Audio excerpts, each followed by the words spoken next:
তৌকিরের স্ত্রী হিসেবে দেশবাসীর কাছে ক্ষমা চাইছি। বিয়ের মাত্র 6 মাসের মাথায় সে আমাদের ছেড়ে চলে গেছে। আমি সবার কাছে মাপ চাচ্ছি, আমাকে মাফ করে দিবেন।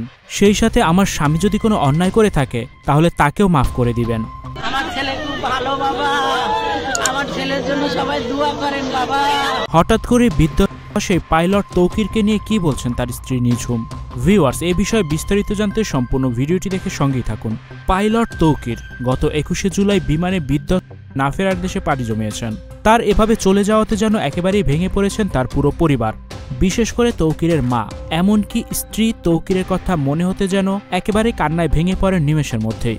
তাই তো তৌকিরের স্ত্রী তৌকিরকে নিয়ে সবসময় সবার কাছে মাপ চাচ্ছেন। বারবার শুধু একটা কথাই বলছেন, আমার স্বামীকে আপনারা মাফ করে দিয়েন। তার কারণ সে ইচ্ছে করে এত বড় দুর্ঘটনা ঘটায়নি। সে অনেক বুদ্ধিমান, এমনকি নম্র, ভদ্র ও ভালো মানুষ ছিল।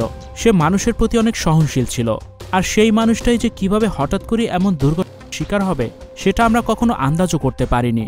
এ সময় তিনি তাদের বৈবাহিক জীবন নিয়ে বলতে গিয়ে বলেন, স্টুডিও 4D আপনাদের জন্য নিয়ে এসেছে শীতাতাপ নিয়ন্ত্রিত স্টুডিও সুবিধা, আছে অত্যাধুনিক মেকআপ রুম। বিস্তারিত জানতে এখনই কল করুন 01974860664। হাউসটি দেখতে চলে আসুন আমাদের ঠিকানায়, সেক্ষেত্রে রোড নাম্বার 9, বাড়ি 24।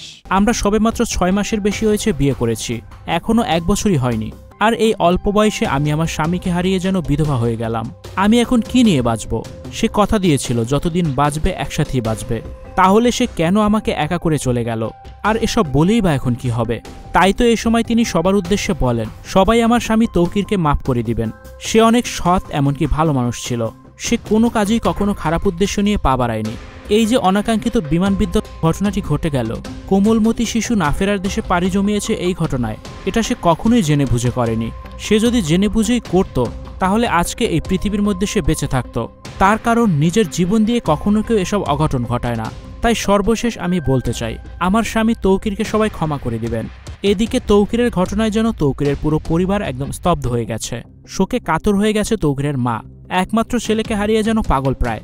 কোনোভাবেই নিজেকে সান্ত্বনা দিতে পারছেন না তিনিও শুধু কান্না করতে করতে বারবারই একটা কথাই বলতেছিলেন, আমার ছেলে তো অনেক ভালো মানুষ ছিল, সবাই ওর জন্য দোয়া করবেন এবং আল্লাহ যেন ওকে বেহেশত নসিব করে।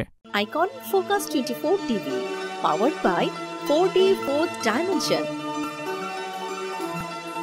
আমাদের চ্যানেলটি সাবস্ক্রাইব করে আমাদের সাথে থাকুন।